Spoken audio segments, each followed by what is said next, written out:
c'est toujours un élément de stress. Moi, j'essaie toujours de voir ça avec philosophie. J'essaie toujours de faire comme, d'avoir la bonne attitude, de faire comme, je pars pas. Je m'imagine déjà la prochaine semaine. Mais j'ai quand même mon scénario de, si ça, malheureusement, je viens qu'à partir, ben écoute, c'est parce que j'ai fait de quoi pas correct jusqu'à maintenant.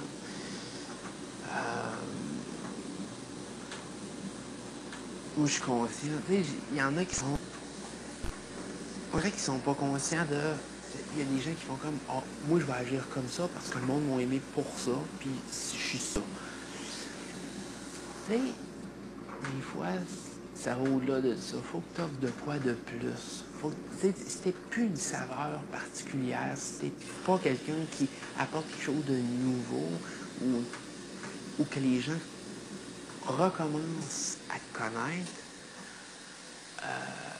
quelque part, tu perds l'intérêt. Les gens t'aimaient, mais ça veut pas nécessairement dire. Tu sais, qu'un artiste fait de la musique, qu'est-ce qu'on aime? Est-ce qu'on aime un album qui est identique au précédent? Non. Habituellement, oui, on recherche toujours une sonorité particulière que un groupe ou un musicien a. Bon, on veut que les tunes soient variées. Si les tunes sont toutes pareilles, tu n'achèteras pas le deuxième et le troisième album. Mais c'est un petit peu la même affaire, c'est que si tu n'apportes pas quelque chose de nouveau,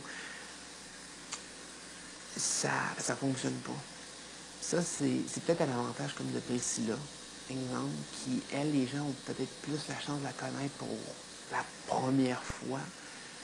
Peut-être que vous n'aimez pas ce que vous voyez, ça, j'en ai aucune idée.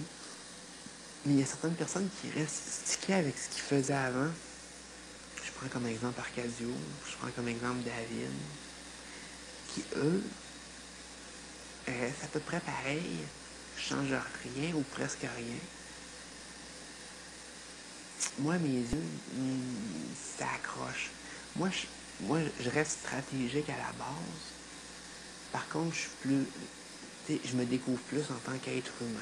En tout cas, je vous jase plus, ça, c'est évident.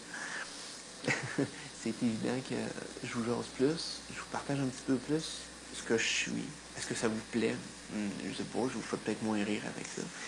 Mais il reste quand même que j'essaye de vous jaser un petit peu plus, puis d'essayer de développer ce que je pense. Parce que je trouve que c'est important. Parce qu'il y a des choses peut-être que vous faites comme, mais pourquoi qu'il fait ça? Par exemple, bon, ma position face à Arcadio et à Priscilla. Vous m'avez peut-être vu agir, je parle plus à Priscilla qu'à Arcadio. Bon. Euh, Sérieusement, en tant que personnalité, c'est sûr que ma personne, j'ai beaucoup de points communs avec Priscilla, sur ce qu'elle apprécie, sur le type de personne qu'elle est, ses valeurs, ces choses comme ça. Je n'adhère pas à ses réactions, mais pour discuter, puis que ça ne vire pas en marde, je me sens plus à l'aise avec Chris qu'avec Arcadio. D'un autre côté, j'ai une bien plus belle entente friendly avec Arcadio, et je peux probablement être plus rough avec Arcadio qu'avec Priscilla. Fait que, tu sais, moi j'essaye de. Sérieusement, j'aimerais ça faire une coupure, puis attaquer un des deux. De l'autre côté, je me dis, jusqu'à maintenant, vous avez l'air d'apprécier le team conforme. C'est là que je trouve qu'Arcadio se tire peut-être dans le pied. Parce que jusqu'à maintenant, on s'est tenu.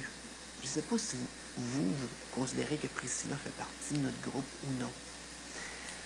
Moi, personnellement, je trouve que malgré tout, elle apporte une saveur particulière au jeu. Pour moi, sa personnalité est beaucoup plus extravagante, beaucoup plus colorée que Alexandra ou Simi ou même Hugues et David. Tu sais, je trouve que Priscilla est quand même un gros morceau du Lost cette année. Bien sûr que de ce côté-là, je fais comme, ça me tente pas d'aller contre Priscilla parce que je trouve qu'il manquerait de saveur. Par contre, si Arcadio veut y aller sur une vendetta contre Priscilla, que ça fonctionne puis qu'il l'élimine, écoute, moi je suis pas responsable de ça, puis je vais laisser Arcadio le faire. Moi, je vais essayer de capitaliser sa situation qui va se présenter à moi. Moi, tant aussi longtemps que le vote n'est pas dirigé vers moi, et chacun fait son destin, fait sa chance là-dedans. Moi, mon but, puis je l'avais dit un petit peu au départ, je disais, tu sais, les gens vont essayer de s'entretuer en dedans, puis je peux profiter de ça, mais c'est un petit peu ça que j'essaie de faire. Quand il y a des situations qui font en sorte que les gens veulent s'entretuer, je m'interpose pas, puis j'essaie pas de... J'essaie juste de bien paraître dans ces situations-là, ou soit de bien paraître, soit de piquer un peu la personne, un peu comme j'ai fait dans l'ange avec Arcadio. Je pique un peu, les s'emporte. Ok, regarde. Mais c'est emporté. Moi, l'important, c'est que la personne s'emporte. Dès que la personne s'est emportée, que moi, j'ai gardé mon calme, j'ai capitalisé sa situation. Moi, c'est comme ça que je le vois. Peut-être que c'est pas perçu de même, mais j'essaie. Tu sais, c'est pas de se battre jusqu'à temps que l'autre personne craque en 1000 morceaux. Juste de piquer assez pour que la personne, elle se sente accrochée. Puis juste la réaction qu'Arcadio a eue, c'est parce que quelque part, sûrement, il a peur. Sûrement, il s'est senti attaqué. S'il s'est senti attaqué, c'est parce que. Puis qu'il a réagi comme ça, c'est parce qu'il a eu peur de peut-être être beaucoup plus attaqué ou de mal paraître ou quelque chose. Tu sais, quand Arcadio se met en défensive, c'est parce qu'il y a de quoi en arrière de ça.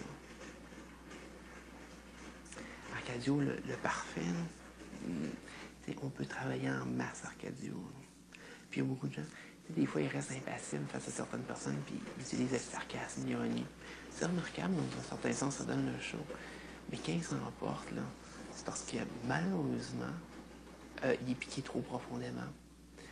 Puis même s'il ne veut pas l'admettre, je pense qu'il commence vraiment à avoir peur. Beaucoup plus qu'il avait peur avant.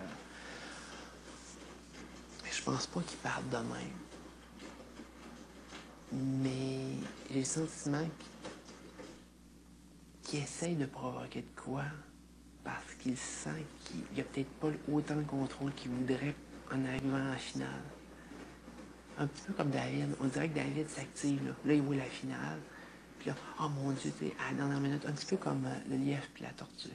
La tortue qui a fait son petit bonhomme de chemin tout le long, puis qui va arriver à la fin, alors que le lièvre s'est assis sur son bain pendant un gros moment. Puis là, quand on voit la tortue rendue quasiment à la file d'arrivée, il se lance à toute arène puis essaye de dépasser la tortue.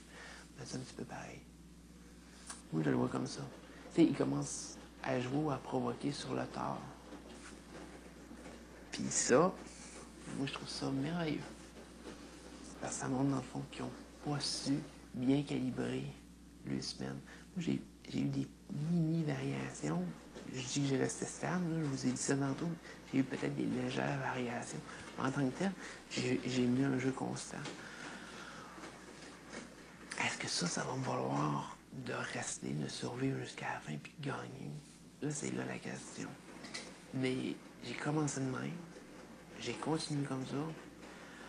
En de ce stade-ci, si je fais. C'est sûr que si une situation se présente, je vais attaquer. Tu sais, hier, il y avait le cours de diction avec Alexandra qui m'a. Et qui riait sur la façon dont je faisais fraise fraîche. C'est vrai que ça sonne allemand. Mais ça m'a. Sérieusement, ça m'a pas offusqué. Et je voulais simplement piquer. J'ai vu l'occasion d'arriver puis de balancer en pleine face, tu sais, no personality. T'as pas de personnalité, ma grande. Là, après ça, elle n'a pas arrêté de le répéter. Je sais pas si vous avez regardé les webcams. Elle faisait comme, ben moi, c'est mieux de ne pas avoir de personnalité que de ne pas avoir de personnalité. Ou, oh mon Dieu, pas de personnalité. Elle est revenue souvent là-dessus. Moi, ça m'a fait rire tout le long. Puis, je sais pas, peut-être que vous avez vu ma face quand elle le disait. Là.